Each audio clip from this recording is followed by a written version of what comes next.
ጤና ይስጥልን የተወደዳችሁ የገበያ ሚዲያ ተከታታዮቻችን የጥር 18 ቀን 2018 ዓ.ም ዕለታዊውን የምዕራፍ 2 የምሽት የዜና ዘገባችንን ይዘንላችሁ ቀርበናል። የተመረጡ ምጣኔ ሀብታዊ፣ ማህበራዊና ሌሎች አዳዲስ መረጃዎቻችንን በዜና ዘገባችን ላይ አካተናል። አብራችሁን እንድትቆዩ እንጋብዛለን። በቅድሚያም አርዕስቶችን በጠቅላይ ሚኒስትር ዶክተር አብይ አህመድ ትዕዛዝ ለዓመታት ሳይሰሩ የቆዩ 110 የነዳጅ ማጓጓዣ ዋገኖች ወደ ስራ ሊገቡ መሆኑ ተሰምቷል። አገልግሎቱን መቼ ይጀምራሉ? የምናጋራችሁ መረጃችን ነው። የኢትዮጵያ ብሔራዊ ባንክ በታሪክ ለመጀመሪያ ጊዜ ከፍተኛ የሆነ የ500 ሚሊዮን ዶላር ልዩ የጨረታ ሽያጭ ሊያካሂድ መሆኑ ተሰምቷል። ከባህር ማዶ መረጃዎቻችን ደግሞ መድኃኒት ያልተገኘለትና ዓለምን ያስደነገጠ አዲስ ወረርሽኝ ተቀሰቀሰ። ይህ አስደንጋጭ በሽታም ዓለም አቀፍ ወረርሽኝ የመሆን አቅም እንዳለው የዓለም የጤና ድርጅት አስጠንቅቋል። በዝርዝር ይዘነዋል። የአሜሪካ የጦር መርከቦች ወደ ቀጠናው ማምራትን ተከትሎ ኢራን ከፍተኛ ሃይፐርሶኒክ ሚሳኤሎችን ልትጠቀም እንደምትችል አስጠነቀቀች። በሌላ በኩል የኢራቁ ካታሊብ ሂዝቦላህ በኢራን ላይ ጥቃት ከሰነዘረ ወደ ሙሉ ጦርነት እንገባለን ሲል አስጠንቅቋል። የምትሰሙት መረጃችን ነው። የተወደዳችሁ የገበያ ሚዲያ ተከታታዮቻችን እነዚህንና ሌሎች ኢኮኖሚያዊና ማህበራዊ መረጃዎቻችንን ይዘንላችኋል። ወደ ዝርዝር መረጃዎቻችን እንሸጋግራለን።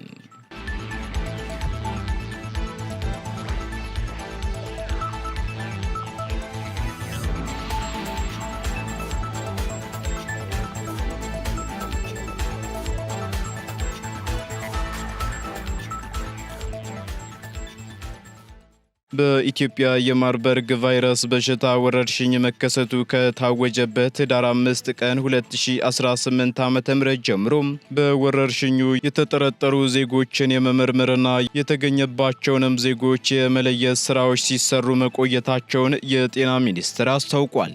በዚህም በአጠቃላይ ከ3800 በላይ ምርመራዎች ተከናውነው ወረርሽኙ የተገኘባቸው ዜጎች ቁጥር 14 የነበረ ሲሆን ከነዚህም መካከል የዘጠኙ ህይወት ሲያልፍ አምስቱ ደግሞ አገግመው ከቤተሰቦቻቸው ጋር መቀላቀል መቻላቸው ተገልጿል። ይህን ተከትሎ የኢትዮጵያ ድንገተኛ የህብረተሰብ ጤና አደጋ ፈጣን ምላሽና አመራር ስኬቶች እንዲሁም የማርበርግ ቫይረስ በሽታ ቁጥጥር ማብሰሪያ መድረክ በዛሬው ዕለት የተካሄደ ሲሆን በመድረኩም ባለፉት 42 ቀናት ምንም አይነት የወረርሽኙ ተጠቂ አለመገኘቱ ይፋ ተደርጓል። በዚህም መሰረት በዓለም ጤና ድርጅት እንዲሁም በሀገራችን የማርበርግ በሽታ ቅኝትና ምላሽ መመሪያ ፕሮቶኮል መሰረት ወረርሽኙ ሙሉ በሙሉ በቁጥጥር ስር መዋሉ ተነግሯል። የጤና ሚኒስትር ዶክተር መቅደስ ዳባ የ9 ሰዎች ህይወት በወረርሽኙ ቢያልፍም ወረርሽኙ ያደርስ ከነበረ ውስብስብ ችግር አንጻር ሀገራችንን መታደግ ችለናል ሲሉም ተናግረዋል።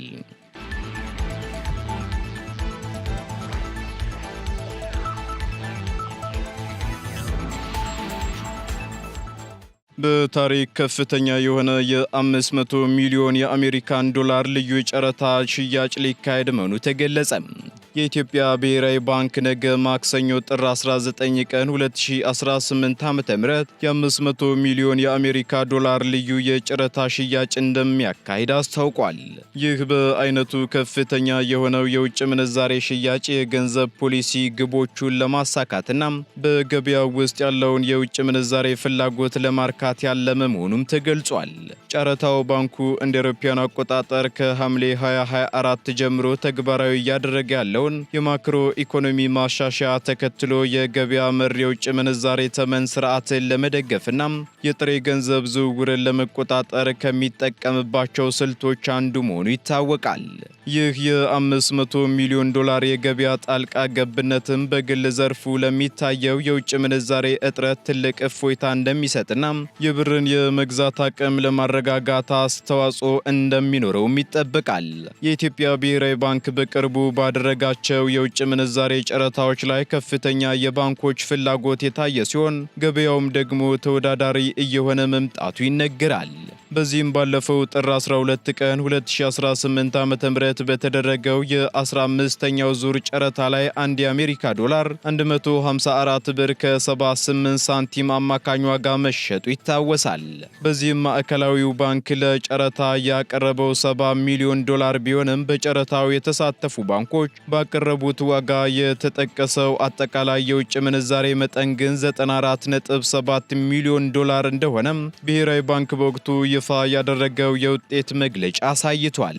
ብሔራዊ ባንክ በየ2 ሳምንት ልዩነት መደበኛና ተከታታይ የውጭ ምንዛሬ ሽያጭ ጨረታ ማካሄድ የጀመረው ከመጋቢት 2017 ዓ.ም መጨረሻ አንስቶ መሆኑ ይታወቃል።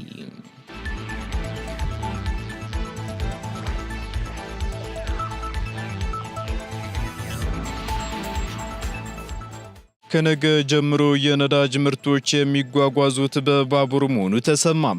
የኢትዮ ጅቡቲ ባቡር አክሲዮን ማህበር ከብሔራዊ የነዳጅ ኩባንያ ወይንም ኖክ ጋር በመተባበር ነዳጅን በባቡር ለማጓጓዝ የሚያስችል የሙከራ ፕሮጀክት ነገ ማለትም ጥር 19 ቀን 2018 ዓ.ም እንደሚጀምር አስታውቋል። ይህ ስልታዊ ምርቶችን የማጓጓዝ መንገድም የተጀመረው በጠቅላይ ሚኒስትር ዶክተር አብይ አህመድ ትዕዛዝ ሲሆን ለዓመታት ሳይሰሩ የቆዩ 110 የነዳጅ ማጓጓዣ ዋገኖችን ወደ ስራ የሚያስገባ ነውም ተብሏል። ጠቅላይ ሚኒስትሩ በዚህ ወር መጀመሪያ ላይ በጅቡቲ ዶራሌ የሚገኘውን የሆራይዘን ተርሚናል በጎበኙበት ወቅት ነዳጅ በአስቸኳይ በባቡር መስመር እንዲጓጓዝ መመሪያ መስጠታቸው ይታወሳል። ይህን ተከትሎም እስካሁን ባለው ሂደት የባቡር መስመሩን ከዋና ዋና የነዳጅ ማከማቻዎች ጋር የሚያገናኝ መሰረተ ልማት ባለመኖሩ ዋገኖቹ አገልግሎት ሳይሰጡ መቆየታቸው ተገልጿል። ይህንን ችግር ለመቅረፍም በሆራይዞን የነዳጅ ጄቲና በአቅራቢያው በሚገኘው የባቡር ጣቢያ መካከል የ1.5 ኪሎ ሜትር የባቡር መስመር ትስስር ለመፍጠር ከጅቡቲ ጋር አስቸኳይ ድርድር እየተደረገ መሆኑ ተሰምቷል ሲል ካፒታል ጋዜጣ አስነብቧል። በዚህም ነገ ጥር 19 ቀን 2018 ዓ.ም ከአዲስ አበባ ደቡባዊ ዳርቻ ከሚገኘው የንዶዴ የባቡር ዴፖ የሚጀምረው ይህ የሙከራ ጉዞ 120,000 ሊትር ናፍጣን እንደሚያጓጉዝም ተገልጿል። ዘገባው አክሎም እንደ ማዳበሪያና ነዳጅ ያሉ ስልታዊ ምርቶችን በባቡር ማጓጓዝ የሀገሪቱን የሎጂስቲክ ወጪ በከፍተኛ ሁኔታ ይቀንሳል መባሉንም ገልጿል። በአሁኑ ወቅት የማዳበሪያ ምርቶችን ከወደብ ወደ ባቡር መስመር ለማድረስ በጭነት መኪኖች የሚደረገው አጭር ጉዞ ኢትዮጵያን በዓመት እስከ 10 ሚሊዮን ዶላር ተጨማሪ ወጪ እንደሚያስወጣትም ይነገራል።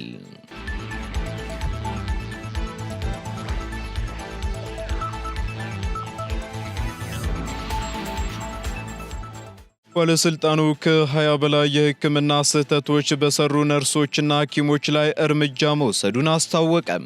የአዲስ አበባ ምግብና መድኃኒት ባለስልጣን በበጀት ዓመቱ የመጀመሪያ 6 ወራት ውስጥ ያጋጥማሉ ተብሎ ከታቀደው 11 የሕክምና ስህተቶች በላይ የሆኑ 25 ስህተቶች መመዝገባቸውን አስታውቋል።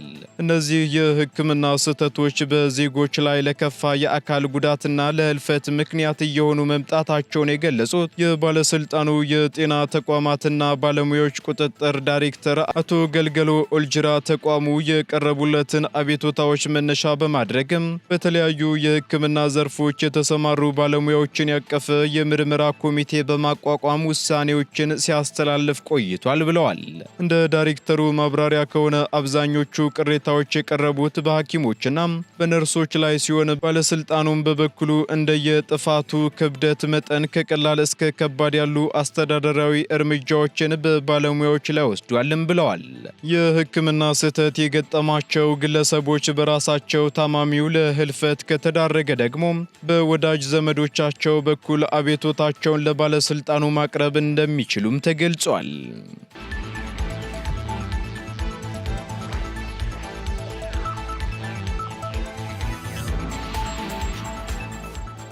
ቀጥለናል ውድ ተከታታዮቻችን። አሁን ደግሞ ከውጪ ወደ ያዝንላችሁ መረጃዎቻችን እንሸጋገራለን። መድኃኒት ያልተገኘለትና ዓለምን ያስደነገጠ አዲስ ወረርሽኝ ተቀሰቀሰ። በከፍተኛ ሁኔታ ከሚያሰጉ በሽታዎች ተርታ የተመደበና እስከ 75% ገዳይነት ያለው የኒፓህ ቫይረስ በህንድ ምስራቃዊ ግዛት ኮልኮታ አቅራቢያ መከሰቱን የዓለም ጤና ድርጅት አረጋግጧል። በዚህ አስደንጋጭ ቫይረስም እስካሁን 5 ሰዎች መያዛቸው የተረጋገጠ ሲሆን ከነዚህም መካከል ደግሞ ሐኪሞችና ነርሶች ይገኙበታል ተብሏል። የህንድ ጤና ባለስልጣናትም ከ180 በላይ ሰዎችን የጤና ምርመራ ያደረጉ ሲሆን 20 ከፍተኛ ስጋት ያለባቸውን ሰዎች ለይተው በለይቶ ማቆያ ውስጥ እንዲቀመጡ መደረጋቸውንም አስታውቀዋል። ቫይረሱ ከእንስሳት ወደ ሰው በተለይም ደግሞ ከሌሊት ወፍና ከአሳማ የሚተላለፍ ሲሆን ከሰው ወደ ሰውም በንክኪ ይሰራጫል ተብሏል። ከፍተኛ ትኩሳት፣ ራስ ምታት፣ ማስታወክ፣ የጉሮሮ ህመምና የመተንፈስ ችግር የቫይረሱ ምልክቶች ናቸው የተባለ ሲሆን በከፋ ሁኔታ ደግሞ የአንጎል እብጠት አስከትሎ በ24 ሰዓት ውስጥ ወደ ኮማ ሊያመራ እንደሚችልም ተነግሯል። በመሆኑም እስካሁን ድረስ ለበሽታው የተገኘ ክትባትም ሆነ ፍጹም ፈዋሽ መድኃኒት አልተገኘም ያለው የዓለም ጤና ድርጅት ይህ ቫይረስ ዓለም አቀፍ ወረርሽኝ የመሆን አቅም አለው በሚል ከፍተኛ ጥናትና ምርምር እንዲደረግበትም አሳስቧል። በተጨማሪም የሌሊት ወፍ በከተማም ሆነ በገጠር በብዛት መገኘታቸው ስርጭቱን ፈጣን ሊያደርገው እንደሚችልም ተገልጿል።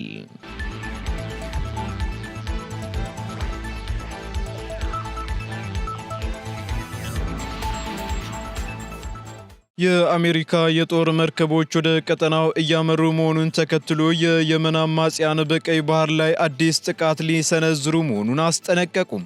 በየመን የሚንቀሳቀሱት የሁቲ አማጽያን በቀይ ባህር በሚያልፉ መርከቦች ላይ አዲስ ጥቃት ለመሰንዘር መዘጋጀታቸውን የሚጠቁም ማስጠንቀቂያ ሰጥተዋል። አማጽያኑ ይህንን ዛቻ የሰነዘሩት ደግሞ የአሜሪካ የጦር መርከቦች ወደ ቀጠናው እያመሩ መሆኑን ተከትሎ ሲሆን የሁቲ አማጽያን ባሰራጩት አጭር የቪዲዮ መልእክትም የሚቃጠሉ የንግድ መርከቦችን ምስል በማሳየት በቅርቡ የሚል ማስፈራሪያም አስተላልፈዋል። ይህ እንቅስቃሴ ላለፉት ጥቂት ሳምንታት በቀይ ባህር ላይ የታየውን አንጻራዊ መረጋጋት ሊያደፈርስ ይችላል የሚል ስጋትንም ቀስቅሷል። በሌላ በኩል የአሜሪካው ፕሬዝዳንት ዶናልድ ትራምፕ አስተዳደር ግዙፉን የጦር አውሮፕላን ተሸካሚ መርከብ ዩኤስኤስ አብርሃም ሊንከን ወደ መካከለኛው ምስራቅ እንዲያመራ ትዕዛዝ መስጠታቸው ይታወሳል። መርከቧ ደግሞ ወደ ቀጠናው የምታመራው በኢራን ውስጥ እየተካሄደ ያለውን ህዝባዊ ተቃውሞና የኢራን መንግስት እየወሰደ ያለውን እርምጃ ለመቆጣጠር መሆኑ ተገልጿል። በዚህም ፕሬዝዳንት ትራምፕ በሰጡት መግለጫ ኢራን በገዛ ዜጎቿ ላይ የምትፈጽመውን ጥቃት እንድታቆም በማስጠንቀቅ ዩናይትድ ስቴትስ ለዚህ ምላሽ ለመስጠት ወታደራዊ ዝግጁነት እያደረገች መሆኗን አስታውቀዋል። በሌላ በኩል ደግሞ ይህንኑ የአሜሪካ የጦር መርከቦች ወደ ቀጠናው ማምራትን ተከትሎም ኢራን የሰርጓጅ መርከቦቿን ኃይል ወደ ሆርሙዝ የባህር ሰርጥ ማሰማራቷን መዘገባችን አይዘነጋም። ከዚህ በተጨማሪም ተንታኞች ኢራን እንደ ፈታህ 2 የመሳሰሉ ሃይፐርሶኒክ ሚሳኤሎችን በመጠቀም ራሷን ለመከላከል እየገለጸች ትገኛለችም ብለዋል።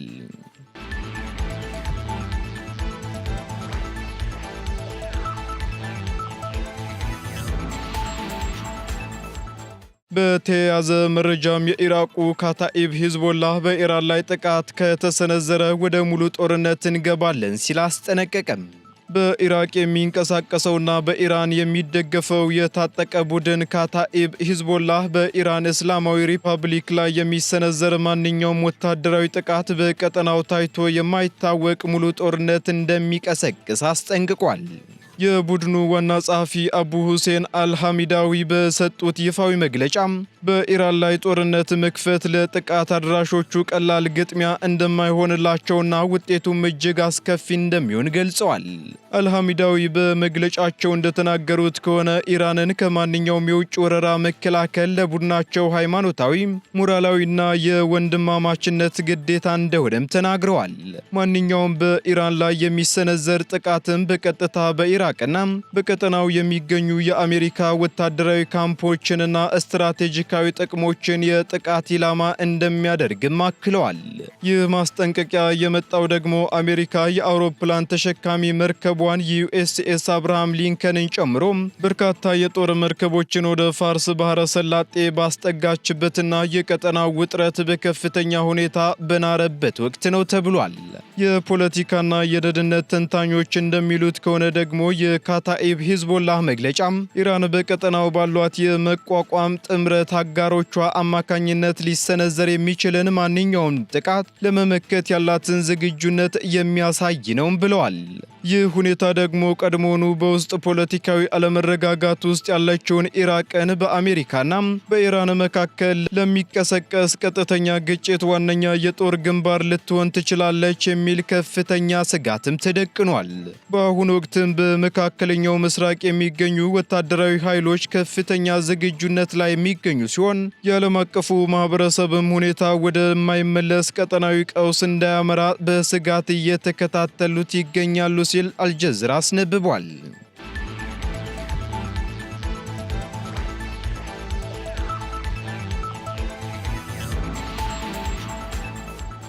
የተወደዳችሁ የገበያ ሚዲያ ተከታታዮቻችን ለምዕራፍ 2 ያዝንላችሁ ኢኮኖሚያዊና ማህበራዊ መረጃዎቻችን እነዚህን ይመስሉ ነበር። አዳዲስ እንዲሁም ትኩስ ኢኮኖሚያዊና ማህበራዊ መረጃዎቻችንን ለማግኘት ታዲያም የገበያ ሚዲያን እንድትወዳጁ እንጋብዛለን። ሰናይ ጊዜን ተመኘን።